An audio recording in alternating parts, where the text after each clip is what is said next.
Hey, this is Chris, and welcome back to Popcorn Finance, where I break down the financial news and terms and topics that we keep hearing about and about the time it takes to make a bag of popcorn.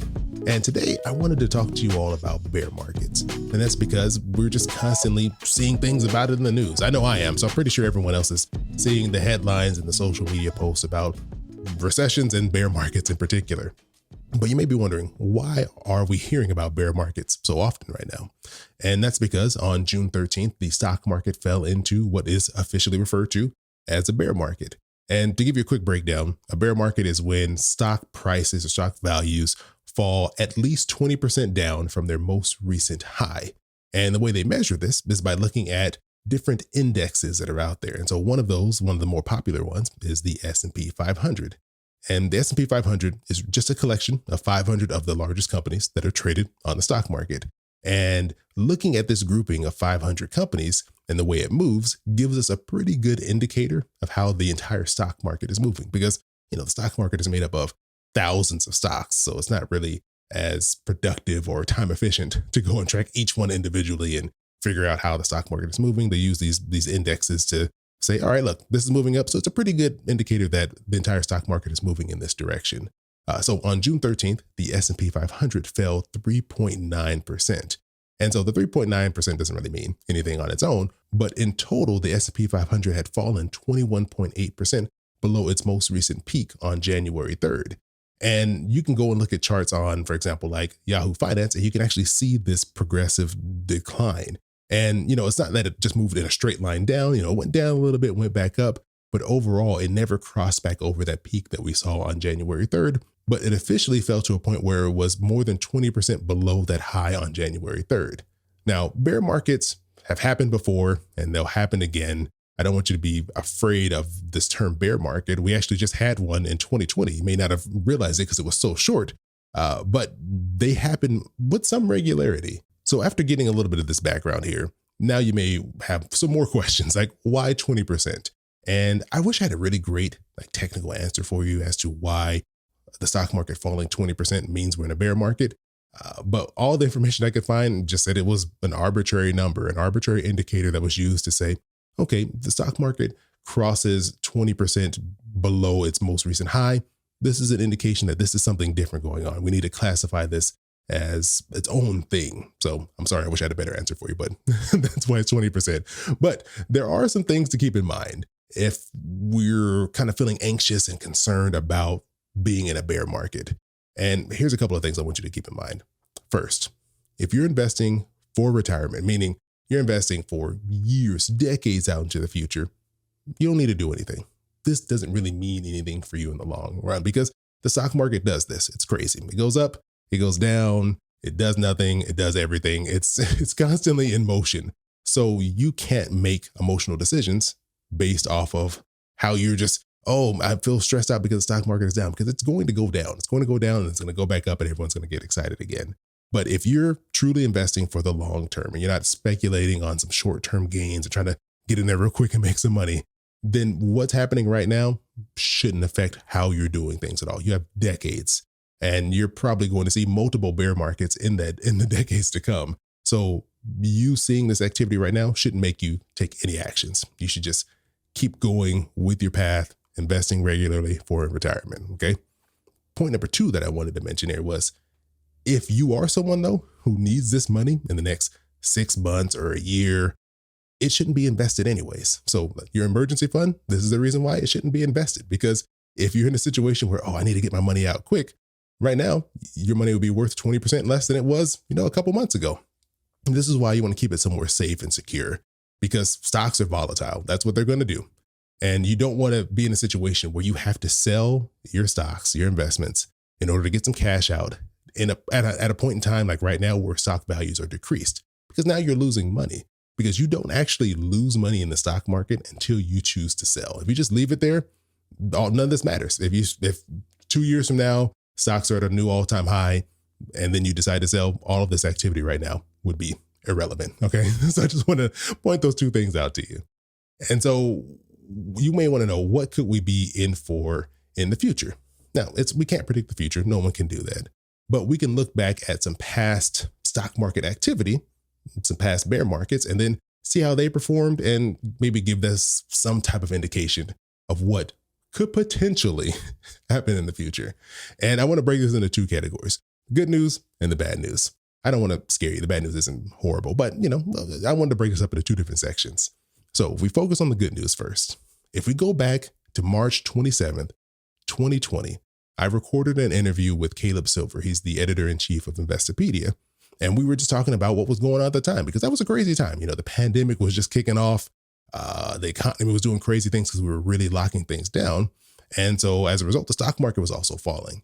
And we didn't know at the time, but this would actually end up being 4 days after what would actually be the end of that bear market. We just had no idea at the time, because you don't know when the bottom's going to come, or you don't know if, the next day the stock market could fall even further. But the thing to keep in mind is that less than 5 months later, on August 18th, the S&P 500 returned back to where it was pre-bear market. So the high that the market was at on February 19th, right when the bear market started, about 5 months later, the stock market was right back at that point, which is a super fast recovery. And if we look to the end of 2020, the entire S&P 500 was up almost 11% from the old high in February. But if you even make this a little more of a crazy comparison, if we look and compare the end of 2020 to that bottom of that bear market in March, the stock market rose 68%. So just imagine if you freaked out, sold your stocks, and said, I'm just going to wait for things to get better. You would have missed out on all of that gain that occurred after that point. Maybe you decided to jump in later. You wouldn't have missed out on all of it, but you could have missed out on a significant portion of that. And so that's why I want to just show you this example, just to keep in mind that even as we see this news about bear markets and what's going on, it's a temporary thing. Sometimes it's shorter, sometimes it's longer, but it's not something that needs to make you rush out and make any particular action or take any particular move when it comes to your stocks. And even right now, as I was recording this, the market is up 12% from that high in February 2020 and up almost 70% from that low. So even with all the drops we've experienced, you're still doing better than you were 2 years ago when we were all stressed about what was going on in the stock market. So just keep consistently investing and don't even stress about all this stuff. It's only when you panic that you end up losing money. All right. So that was all the good stuff. I don't know if that sounded like that was good stuff, but that was a good part of this. And so now the bad news in all of this is that recovery that we experienced from that bear market in 2020, it was a particularly fast recovery. And this was in a situation where it was both a bear market and an extremely short recession that occurred at the same time. But let's look back further into the past and see some other examples. So if we look at the recession and bear market that occurred in 2007, this was as a result of that big financial crisis that I'm sure many of you remember. That bear market lasted for 1.5 years. So that means from the high point in the stock market down to the lowest point at that period in time, it took 1.5 years. So that was how they classified that bear market before it started that upward trend out of that period of decline. If we go back even further and we look at the recession that occurred in 2000, where we had both a bear market and a recession again as a result of that tech bubble, that bear market lasted for 2.5 years. So 2.5 years to get from that high point we're at all the way down to that bottom. It was a very long journey to the bottom there. But here's the thing. In total, it took over 5.5 years for stocks to recover from both of those bear markets / recessions. So it was a long period of time where the stock prices were pressed down. And that can be tough. That can be a tough thing to deal with. But if you're continuing to invest, even during those periods of time when stock prices are down, then you will also benefit from the growth out of that bottom. So think about it like this. If you were buying stocks prior to the bear market, right? And then as soon as the market started to dip, you're like, you know what? I'm out. I'm not buying anything else. I might even start selling some things I have.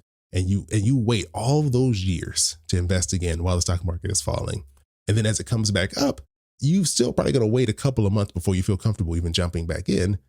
That really is costing you a lot of time, but also costing you the opportunity to benefit from some of those declines. Because even though if you bought at different parts of that decline going down, eventually the stock market as a whole is going to rise above that, because that's been the trend historically. Every time there's been a bear market, the stock market has recovered and exceeded those lows and previous highs that occurred prior to that point in time. So you're only hurting yourself by saying, I'm going to step out and try to guess the best time to jump in, because you're probably going to do a horrible job of picking when you need to jump back into the stock market. So saying all of this, the question that you might have next is, when will the stock market recover from this latest bear market that we entered? And the answer is, I don't know. I have literally no idea. No one knows when the bear market is going to end. And if they tell you they do, chances are they're lying. I'm just going to say it. They're probably lying to you because no one knows what's going to happen. No one can predict the future. Someone might guess right, but that doesn't mean they knew. That means they just made a guess and it happened to come true. So I don't want you to worry about that part. The key to all of this is don't let all of the news you see stress you out and make you feel like you have to take some type of action or do something to right the ship, because there's nothing you can do. A lot of this is out of our own control. There are so many larger, big investors that are spending billions of dollars very quickly using computers that are causing some of these shifts in the market that we see. And there's nothing that we can do to try to run and hide from it, because we're going to be horrible at guessing when we need to leave and when we need to come back. I keep stressing that point because it is extremely hard and extremely difficult, and no one really can do it to predict when they need to leave and when they need to hop back in. So don't stress yourself out with that.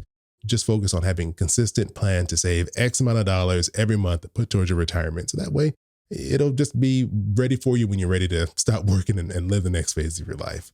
But if you do have a question for me regarding anything else other than predicting the future, please send that in to me. You can just leave a comment below with any of your questions about recessions, bear markets, anything else you want me to cover in regards to this topic, because I keep hitting my microphone for some reason. I'm getting used to this new setup. But anyways, appreciate you joining me here for another bag of popcorn. I hope you all have a great rest of your day, and I'll talk to you soon.